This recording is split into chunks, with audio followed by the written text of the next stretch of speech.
kako je jedan dječak sa Cetinja postao ime koje se ne pamti po glasu, nego po ritmu koji je obilježio čitavu jednu epohu.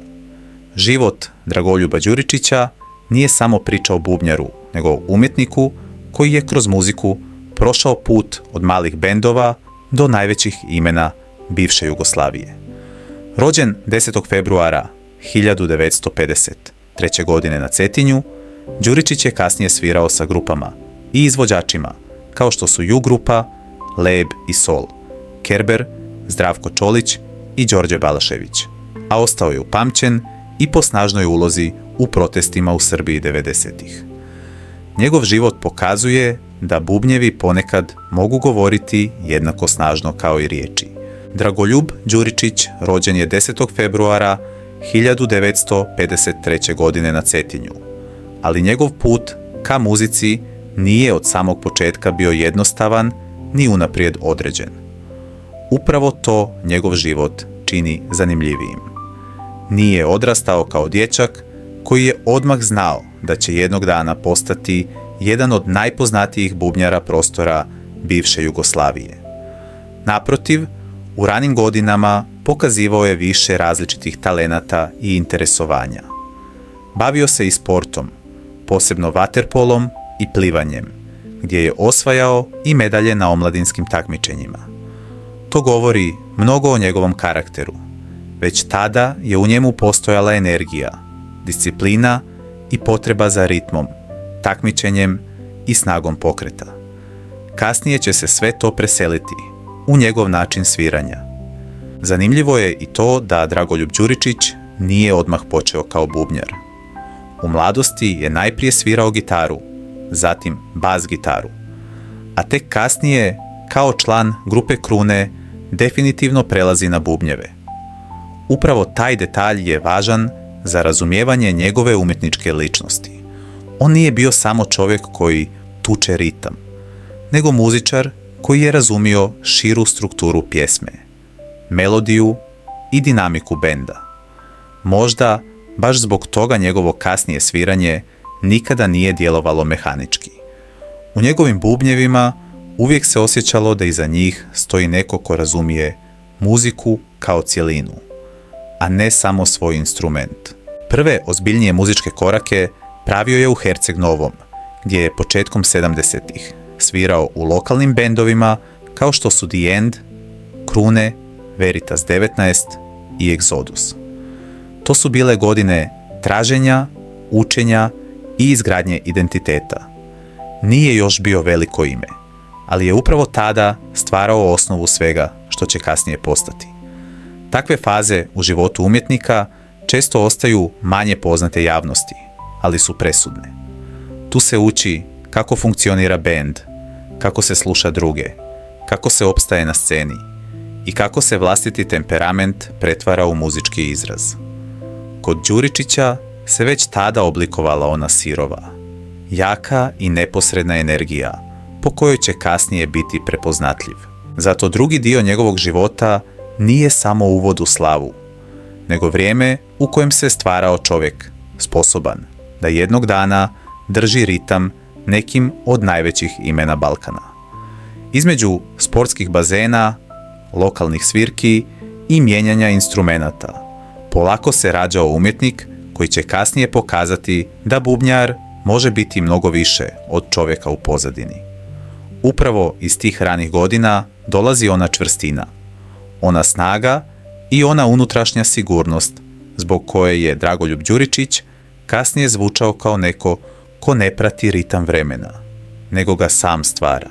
Prava prekretnica u životu Dragoljuba Đuričića dogodila se onda kada je shvatio da lokalna scena više nije dovoljna za njegovu energiju i ambiciju. Zato se u augustu 1975. godine seli u Beograd, grad koji je za mnoge muzičare tada predstavljao centar velike prilike, ali i mjesto na kojem se nije opstajalo lako. Njegov dolazak nije imao glamur buduće slave. Naprotiv, javno dostupni podaci govore da je u početku živio gotovo kao beskućnik, tražeći način da se probije i upozna ljude iz pravog muzičkog kruga. Upravo ta faza mnogo govori o njemu. Prije nego što je postao ime koje će svi znati, morao je proći kroz period neizvjesnosti, siromaštva i uporne borbe da ostane u gradu koji ništa nije poklanjao. Jedno od važnih mjesta u tom periodu bio je Beogradski Šumatovac, okupljalište muzičara i ljudi sa scene. Takva mjesta često su presudna u biografijama umjetnika, jer upravo tamo počinju prave veze, prvi ozbiljni razgovori i prve šanse. Kod Dragoljuba Đuričića taj period nije bio samo vrijeme čekanja, nego i vrijeme formiranja. Tu se učio velikom gradu, njegovom tempu i njegovim pravilima. Tu je polako prelazio put od mladog muzičara iz crnogorskog primorja do čovjeka koji će uskoro ući u samo središte jugoslavenske muzičke scene. Ubrzo nakon toga počinje svirati u grupi Ribeli, a zatim odlazi i na turneje po Sovjetskom savezu, kao dio pratećih sastava poznatih pop izvođača. To je bio važan korak naprijed. Nije još bio lice koje publika odmah prepoznaje, ali je postajao muzičar kojem se vjeruje. A za bubnjara je to presudno. Pjevač može privući pažnju glasom, gitarista solažom, ali bubnjar do velikog statusa dolazi tek kada ga drugi vrhunski muzičari žele pored sebe. Dragoljub Đuričić upravo je tada počeo sticati tu vrstu reputacije. Reputacije čovjeka koji ne samo da drži ritam, nego podiže cijeli bend. Prihvatio, ali ga je oblikovao.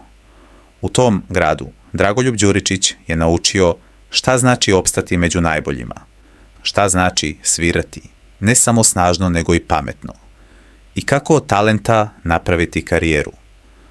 To je bio trenutak kada je prestao biti samo mladi bubnjar u potrazi za šansom. Postajao je muzičar koji će uskoro svirati uz najveća imena bivše Jugoslavije i pretvoriti svoje bubnjeve u jedan od najupečatljivijih zvukova cijele jedne epohe. Nakon što je u Beogradu prošao težak period dokazivanja, Dragoljub Đuričić je ušao u fazu života koja ga je pretvorila u jedno od najcjenjenijih bubnjarskih imena bivše Jugoslavije. Više nije bio samo mladi muzičar koji traži priliku, nego čovjek kojem su vrata velikih bendova i velikih zvijezda počela da se otvaraju. Tokom godina svirao je sa imenima kao što su Ju grupa, Leb i Sol, Kerber, Zdravko Čolić i Đorđe Balašević, a upravo taj niz saradnji pokazuje koliki je ugled stekao na sceni. Malo je bubnjara koji uspiju ostati prepoznatljivi i kada stoje iza nekih od najvećih pjevača i bendova jednog prostora. Dragoljub Đuričić bio je upravo takav slučaj. Ono što ga je izdvajalo nije bila samo tehnička sigurnost. Njegovo sviranje imalo je snažan karakter. Kod njega bubnjevi nisu zvučali kao pozadina, nego kao srce pjesme. Imao je energiju koja je istovremeno djelovala sirovo i potpuno kontrolisano. Zato su ga mnogi doživljavali ne samo kao muzičara koji prati druge, nego kao umjetnika koji pjesmi daje dodatnu snagu, napetost i život. U svijetu roka i popa to je ogromna stvar, jer pravi bubnjar ne svira samo ritam, on nosi puls cijelog benda. Kod Dragoljuba Đuričića publika je upravo taj puls osjećala vrlo jasno. Posebno je važno to što se nije zadržao samo u ulozi čovjeka iza zvijezda. Vremenom je postao i samostalna figura sa vlastitim identitetom. Osnivao je drum bendove i nastupao sa njima, pretvarajući bubnjeve u centralni scenski događaj. To pokazuje koliko je široko shvatao muziku. Za njega bubanja nije bio samo instrument za pratnju, nego sredstvo i izraza, gotovo ritual energije i zajedničkog pokreta. U tome se vidi njegova rijetkost. Uspio je od instrumenta koji mnogi doživljavaju kao prateći napraviti glavni znak vlastite umjetničke ličnosti, jer u jednom trenutku njegovi bubnjevi više nisu služili samo koncertima, albumima i scenskoj energiji. Počeli su služiti i nečemu mnogo većem, javnom glasu, građanskom otporu i osjećaju da ritam može postati znak slobode. Upravo zbog toga Dragoljub Đuričić nije ostao upamćen samo kao veliki bubnjar, nego i kao čovjek čiji je instrument ušao u samu istoriju savremene Srbije. Posebno se to vidjelo tokom protesta od 1996. do 1997. godine u Srbiji. To su bili mjeseci duboke političke napetosti, kada je veliki broj građana izlazio na ulice tražeći priznanje izbornih rezultata i suprotstavljajući se režimu Slobodana Miloševića. U takvom ambijentu protest nije bio samo politički čin, nego i kulturni događaj, prostor u kojem su se spajali muzika, pobuna, ironija i kolektivna energija. Tu se pojavljuje Dragoljub Đuričić sa svojim bubnjarima i upravo tada njegovi bubnjevi dobijaju novo značenje. Više nisu samo znak umjetnosti, postaju ritam ulice. To je jedna od najfascinantnijih stvari u njegovoj biografiji. Većina muzičara ostaje vezana za pozornicu. Čak i kada imaju političke stavove, oni ih izražavaju iz sigurnosti bine ili kroz simboliku pjesme. Kod Đuričića se dogodilo nešto drugačije. On je svoj instrument doslovno iznio među ljude. Bubanj je postao glas mase, zvuk okupljanja, znak upornosti i otpora.